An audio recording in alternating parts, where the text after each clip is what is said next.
ଆଜି ବଜାର ଖୋଲିବା ମାତ୍ରେ ସୁନା ଓ ଚାନ୍ଦି ଦରରେ ବଡ଼ ପରିବର୍ତ୍ତନ ଦେଖିବାକୁ ମିଳିଛି। ଆନ୍ତର୍ଜାତୀୟ ବଜାରରୁ ଆସିଥିବା ଖବର ଅନୁସାରେ ଦରରେ ବଡ଼ ହ୍ରାସ ଦେଖିବାକୁ ମିଳିଛି। ନମସ୍କାର ଦର୍ଶକ ବନ୍ଧୁ, ଆପଣଙ୍କୁ ଏମ୍ଆର୍ ଓଡ଼ିଆ ନ୍ୟୁଜ୍ ୱାନ୍‌କୁ ସ୍ୱାଗତ। ଆଜି ହେଉଛି 18 ମାର୍ଚ୍ଚ ବୁଧବାର। ଆଜିର ସୁନା ଦର ଏବଂ ରୂପା ଦର କ'ଣ ରହିଛି 18 କ୍ୟାରେଟ୍, 22 କ୍ୟାରେଟ୍, 24 କ୍ୟାରେଟ୍ ପୁରା ଡିଟେଲ୍ ଜାଣିବା। ତେବେ ଆମେରିକାର ମୁଦ୍ରାସ୍ଫୀତି ବା ସିପିଆଇ ଡାଟା ଅଧିକ ହେବା ଯୋଗୁଁ ଡଲାର ମଜବୁତ ହେଉଛି, ଯାହାଦ୍ୱାରା ସୁନା ଦର ଉପରେ ମଧ୍ୟ ଚାପ ପକାଉଛି। ସେପଟେ ଇରାନ ଇସ୍ରାଏଲ ବିବାଦ ଯୋଗୁଁ ନିବେଶକମାନେ ସୁନାକୁ ସୁରକ୍ଷିତ ମଣୁଛନ୍ତି, ଫଳରେ ସୁନା ଦର ବେଶୀ ମଧ୍ୟ କମୁନାହିଁ। ଏପଟେ ମଧ୍ୟ ଚୀନ ଏବଂ ରୁଷ ଭଳି ଦେଶରେ ବ୍ୟାଙ୍କ ଗୁଡ଼ିକ ପ୍ରଚୁର ସୁନା କିଣୁଛନ୍ତି। ଆଉ ଆଗକୁ ବିବାହ ଋତୁ ଏବଂ ଅକ୍ଷୟ ତୃତୀୟା ଥିବାରୁ ସୁନାର ଚାହିଦା ମଧ୍ୟ ବଢ଼ିବାରେ ଲାଗିଛି। ତେବେ ସୁନା ଏବେ ଦର ହ୍ରାସ ହୋଇଛି ନା ସୁନା ବଢ଼ିଛି, ସେ ବିଷୟରେ ଆମେ ଜାଣିବା। 18 କ୍ୟାରେଟ୍, 22 କ୍ୟାରେଟ୍ ଏବଂ 24 କ୍ୟାରେଟ୍ ସୁନା କିଣିବା ସମୟରେ ସବୁବେଳେ ହଲମାର୍କ ଯାଞ୍ଚ କରନ୍ତୁ। ଆଉ ସୁନା ଦର କେତେ ପ୍ୟୁରିଟି ଅଛି, ଶୁଦ୍ଧତା ଅଛି, ସବୁ କିଛି ଯାଞ୍ଚ କରିବା ପାଇଁ ହେଲେ ଗୋଟିଏ ଜିନିଷ ଆପଣଙ୍କୁ କରିବା ପାଇଁ ପଡ଼ିବ। ଭିଡ଼ିଓ ଶେଷରେ ମଧ୍ୟ ଆପଣମାନେ ଦେଖିବେ।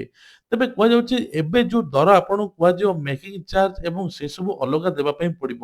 ପ୍ରକୃତରେ ସୁନାର ଦର ଭୁବନେଶ୍ୱର ରେଟ୍ କେତେ ଅଛି ଓଡ଼ିଶାରେ, ଆପଣଙ୍କୁ ସେ ବିଷୟରେ ମଧ୍ୟ କୁହାଯିବ। ବିଶେଷ କରି କୁହାଯାଉଛି ଯେ ଏବେ 18 କ୍ୟାରେଟ୍, 22 କ୍ୟାରେଟ୍, 24 କ୍ୟାରେଟ୍ ସୁନା ଦର କେତେ ରହିଛି। ତା ପୂର୍ବରୁ ଆପଣମାନଙ୍କୁ ଗୋଟିଏ କୋଶ୍ଚିନ୍, ଆଜିର ବା ଏବେ ବଜାରରେ ସୁନା ଦର କେତେରୁ କେତେ ରହିବା ଦରକାର, ଯାହାଫଳରେ ଗୋଟେ ସାଧାରଣ ଲୋକ ବିବାହ ପାଇଁ ସୁନା ମଧ୍ୟ କିଣିପାରିବ? ନିଶ୍ଚୟ କମେଣ୍ଟ ମାଧ୍ୟମରେ ଜଣାଇବେ। ତେବେ ଆଜି ହେଉଛି 18 ମାର୍ଚ୍ଚ 2026। ଆଜିର 24 କ୍ୟାରେଟ୍ ସୁନାର ଦର ରହିଛି 15,809 ଟଙ୍କା, 22 କ୍ୟାରେଟ୍ ରହିଛି 14,491 ଏବଂ 18 କ୍ୟାରେଟ୍ ରହିଛି 11,897। ଇଏ ସବୁ ଗୋଟିଏ ଗୋଟିଏ ଗ୍ରାମର। ତେବେ ବର୍ତ୍ତମାନ ଆମେ ଜାଣିବା 8 ଗ୍ରାମ, 10 ଗ୍ରାମ, 100 ଗ୍ରାମ କେତେ ରହିଛି। ଦେଖନ୍ତୁ 1 ଗ୍ରାମ ତ ଆପଣମାନେ ଜାଣିଲେ 15,809, 8 ଗ୍ରାମ ରହିଛି 1,26,472 ଏବଂ 10 ଗ୍ରାମ ରହିଛି 1,58,090 ଟଙ୍କା ଏବଂ 100 ଗ୍ରାମ ରହିଛି 15,80,900 ଟଙ୍କା। ଏଇଟା ହେଲା 24 କ୍ୟାରେଟ୍‌ର ଦାମ। 24 କ୍ୟାରେଟ୍‌ର ଦାମ ଅଛି ଗ୍ରାମ ପିଛା। ତେବେ କୁହାଯାଉଛି ଦେଖନ୍ତୁ ଗତକାଲି ଥିଲା 15,80,900, ମାନେ କେତେ 100 ଭିତରେ ଡିଫରେନ୍ସ ରହିଛି।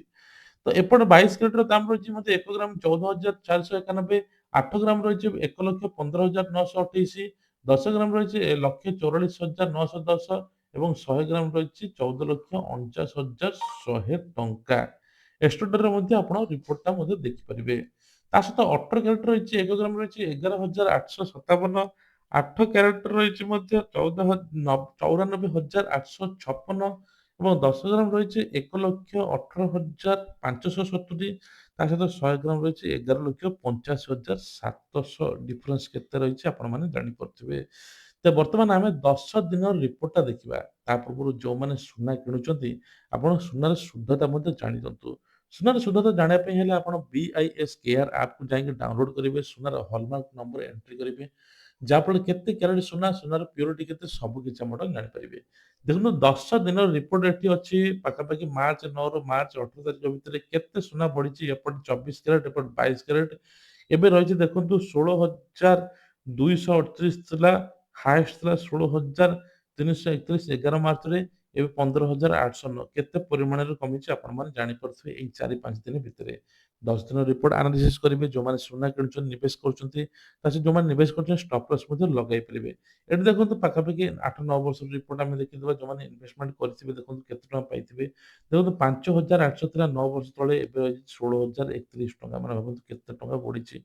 ଏଠି ଦେଖନ୍ତୁ 6,400 ଥିଲା 7 ବର୍ଷ ତଳେ, ଏଠି ଦେଖନ୍ତୁ 9,000। ଏବେ ଏଇ 2 ବର୍ଷ ତଳେ କେତେ ଟଙ୍କା ଥିଲା ଆପଣମାନେ ଦେଖନ୍ତୁ, 9,700 ଥିଲା, ଏବେ ଦେଖନ୍ତୁ 16,031। ମାନେ ଭାବନ୍ତୁ କୋଉ ଭଳିଆ ସୁନା ଦର ମଧ୍ୟ ବଢ଼ିଛି। ସବୁଠୁ ଲୋଏଷ୍ଟ ମାର୍ଚ୍ଚ ମାସରେ ଦେଖନ୍ତୁ 14,430 ଥିଲା 16 ମାର୍ଚ୍ଚରେ। ଏବେ ବର୍ତ୍ତମାନ 15,865 ହୋଇଯାଇଥିଲା ହାଏଷ୍ଟ। ମାନେ ଭାବନ୍ତୁ ୟା ଭିତରେ ଫଲିଂ କେତେ ହୋଇଛି, 8.67% ଏବେ ଫଲିଂ, ମାନେ ମଧ୍ୟ ଶସ୍ତା ମଧ୍ୟ ହୋଇଛି। ତ ଇଏ ଥିଲା ସୁନା ଦର। ଚାଲନ୍ତୁ ଜାଣିବା ରୂପା ଦର କେତେ ରହିଛି ଆଜିର ଦର।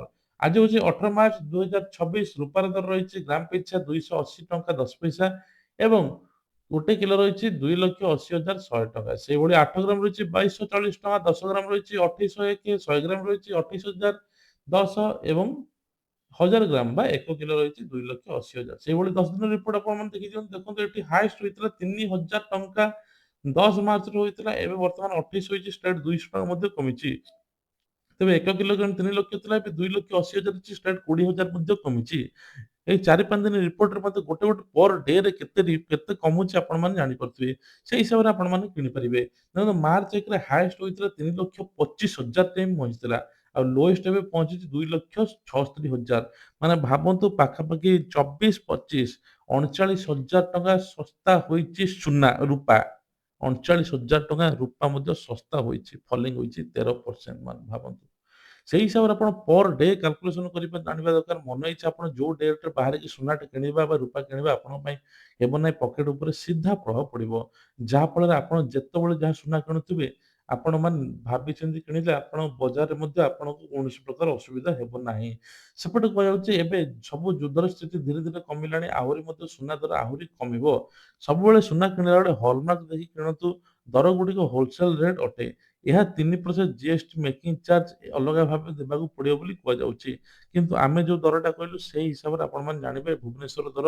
ଯଦି ଆଉ କିଛି ଡାଉଟ୍ ଅଛି ନିଶ୍ଚିତ କମେଣ୍ଟ କରି କହିବେ। ଆପଣଙ୍କ ମତରେ ସୁନା ଦର କେତେ ରହିବା ଦରକାର ନିଶ୍ଚୟ କମେଣ୍ଟ ମାଧ୍ୟମରେ ମୋତେ ଜଣାଇବେ। ଜୟ ଜଗନ୍ନାଥ।